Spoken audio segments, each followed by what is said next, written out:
Hello student, आज हम class 8th की जो सुगम भारती बुक है हिंदी की, इसका लेसन नंबर 8 जो है वो हमने हाफ समझा था, है ना। अब हम इसे कंप्लीट करते हैं। तो फर्स्ट जो थे डॉक्टर शंकर दयाल शर्मा के बारे में समझा था हमने। अब सेकेंड मध्य प्रदेश के गौरव के बारे में समझते हैं कि वो कौन है ना। सो स्टार्ट करते हैं इस लेसन को। Look your book at page number 38।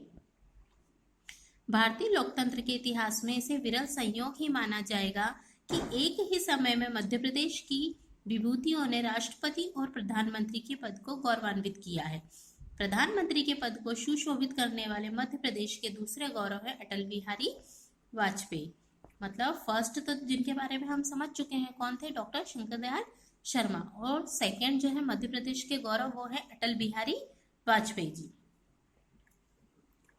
Mahatma Gandhi के अंग्रेजों भारत छोड़ो आंदोलन में किशोरावस्था में भाग लेकर 24 दिनों की जेल यात्रा करने वाले अटल बिहारी वाजपेयी का जन्म ग्वालियर जिले की एक साधारण सी जगह शिंदे की छावनी में 25 दिसंबर 1925 को हुआ। मतलब ये जब किशोरावस्था में थे तो ये 24 दिन के लिए, है ना, 24 दिनों के लिए जेल भी गए थे, है ना। तो इनका जन्म जो है एक छोटी सी जगह शिंदे की छावनी, है ना, उसमें 25 दिसंबर 1925 को हुआ था। इनकी माता कृष्णा देवी धार्मिक संस्कारों वाली महिला थी। घर में पठन पाठन का वातावरण था। घरेलू संस्कारों का प्रभाव बालक पर पड़ना ही था। अटल जी सहज सरल और भावुक हृदय के धनी बन गए। गरीब बच्चों को पढ़ाना, उनके लिए पुस्तकें एकत्र करना, उनकी सहायता करना उनका सदा प्राथमिक प्रयत्न रहा है। गरीबों की यथासंभव मदद वे छात्र जीवन से ही करते रहे। मतलब उनकी जो माता थी वो धार्मिक संस्कारों वाली थी, है ना। तो जब वो धार्मिक संस्कारों वाली थी तो घर में जो वातावरण रहता था वो पढ़ने पढ़ाने का था, है ना।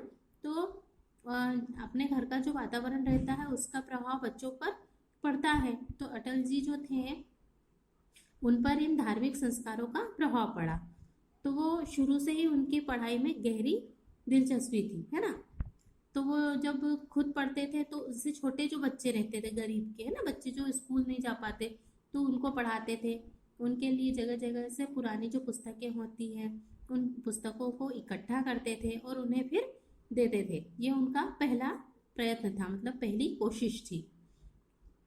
गरीबों की यथासंभव मदद भी करते थे, मतलब जो उनसे बनता था वो उनकी हेल्प भी करते थे। उनके पिता श्री कृष्ण बिहारी वाजपेयी अध्यापक एवं कवि थे। अपने पिता की रचनाएं पढ़ते पढ़ते अटल जी तुकबंदी करने लगे। तुकबंदी मतलब किसी की कविताओं को पढ़कर, है ना, वैसे ही ट्राई करना कि हम मतलब कविता उसी अंदाज में गा पाते हैं या नहीं, है ना, तो इसे बोलते हैं तुकबंदी। उनकी रचनाओं की प्रशंसा होने लगी तो हिंदी साहित्य सभा की गोष्ठियों में जाने लगे।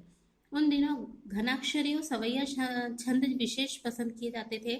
अटल जी ने ब्रज भाषा में भी रचनाएं की है। मतलब उनके जो पिताजी थे कृष्ण बिहारी वाजपेयी जी वो एक टीचर भी थे और एक कवि भी थे, है ना।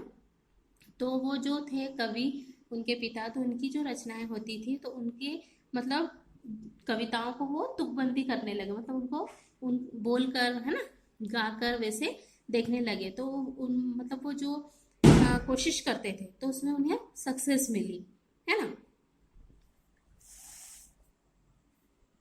भारतीय जनसंघ की स्थापना में उन्होंने महत्वपूर्ण योगदान दिया। 1968 से 1973 तक वे उसके राष्ट्रीय अध्यक्ष रहे।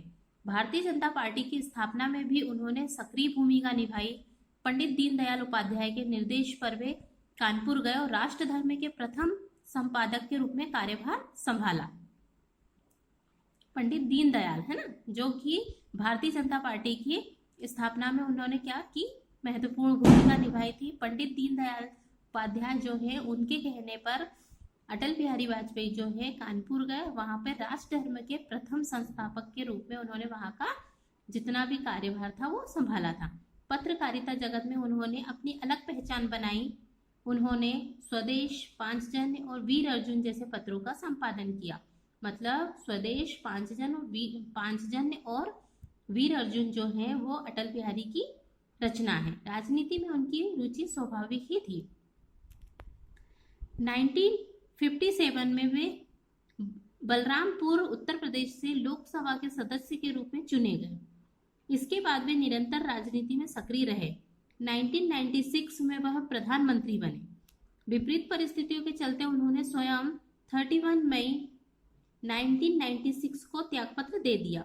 मतलब वो 1996 में क्या बने थे, प्रधानमंत्री बने थे, लेकिन कुछ विपरीत मतलब जो अपोजिट परिस्थितियां आई है ना, कंडीशन, तो उनके चलते हुए उन्होंने क्या किया कि 31 मई 1996 को उन्होंने स्वयं ही त्यागपत्र दे दिया कि मैं प्रधानमंत्री के पद से हटता हूँ, है ना। 1998 में पुनः